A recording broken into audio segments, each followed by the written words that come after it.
दादा, मराठा आरक्षणासाठी विशेष अधिवेशन बोलवावं या मागणीसाठी आमदार राजेंद्र राऊत जे आहे ते आंदोलन करतात बार्शीमध्ये. करू दे ना, काय होतं केलं म्हणून, चांगलं काम करतोय. देवेंद्र फडणवीसची बाजू लावून धरणं चांगलं आहे. हो द्या ना, दूध का दूध पाणी का पाणी, एकदा लावू द्या अधिवेशन. मराठ्याला तरी कळते ना कोणचे आमदार बोलतात कोणचे नाही बोलत, विरोधी पक्षाचे आमदार काय म्हणतायत, सत्ताधाऱ्यांचे काय म्हणतायत. हो द्या, मराठ्यांपुढे उघडे पडू द्या, बरं होय. आम्ही वाट बघतोय त्या अधिवेशनाची. तुमची पण तीच मागणी आहे का? बघा आता ती आता ही माणूस येतो सैन्यातला, त्याच्यामुळं काय भयान माणूस, ते काही मागणी करू शकतो. मागच्या काही दिवसांपासून राजेंद्र राऊत जे आहे ते जास्त आक्रमक झालेत असं वाटत नाही तुमच्याविषयी किंवा मग मराठा आरक्षणाविषयी? सत्ता टिकवायला, पद टिकवायला, संपत्ती टिकवायला आक्रमक गरीब मराठ्यावरच व्हावं लागणार आहे त्यांना. शेवटी जसं फडणवीस सांगतील तसं करावं लागत.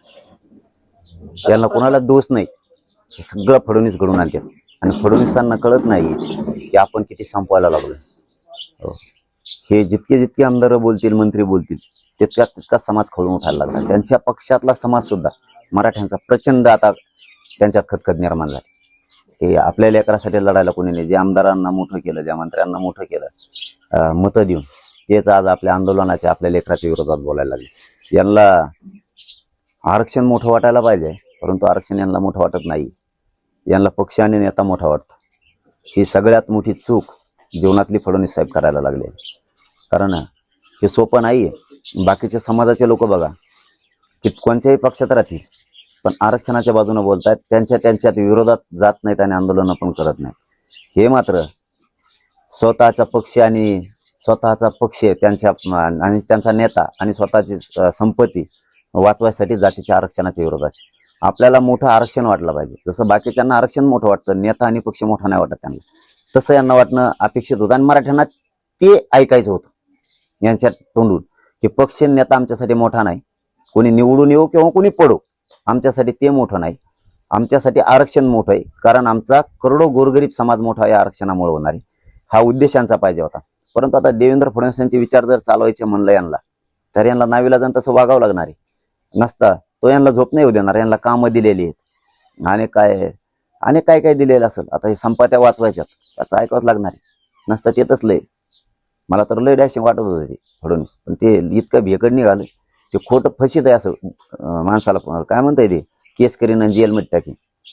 म्हणजे हे लय सोपं राजकारण हाताळतो. म्हणजे तो काम येतात ना त्याला पुरोगामी विचारानं, मुरब्बीपणानं काम नाही करत. सत्तेच्या जोरावरती आणि त्याचा गैरवापर करून फक्त भेडायचं गोरगरीबाला किंवा त्या नेत्याला की तू आमचा ऐक नसता तुला जेलमध्ये टाकू. जसं की मला करायचा प्रयत्न केला त्यांनी यासाठी नेऊन जेलमध्ये टाकेन. म्हणलं मला टाका, कुटुंबाला टाक, मी नाही मोजित तुला. गप बसलं. ते फक्त भेडीत आहे. त्यांनी देवेंद्र फडणवीस सरळ सरळ काम केलं पाहिजे. जनतेचे काम करणं त्यांची जबाबदारी. ते असले चोराच्या उलट्या बाबा हे असलं नसलं पाहिजे. त्यांचे काम करणे जबाबदारी, ते त्यांनी केलं पाहिजे. उगाच आमचेच लोक आमच्याच विरोधात घालून देवेंद्र फडणवीस जास्त फसायला लागला हे त्याच्या लक्षात येत नाही.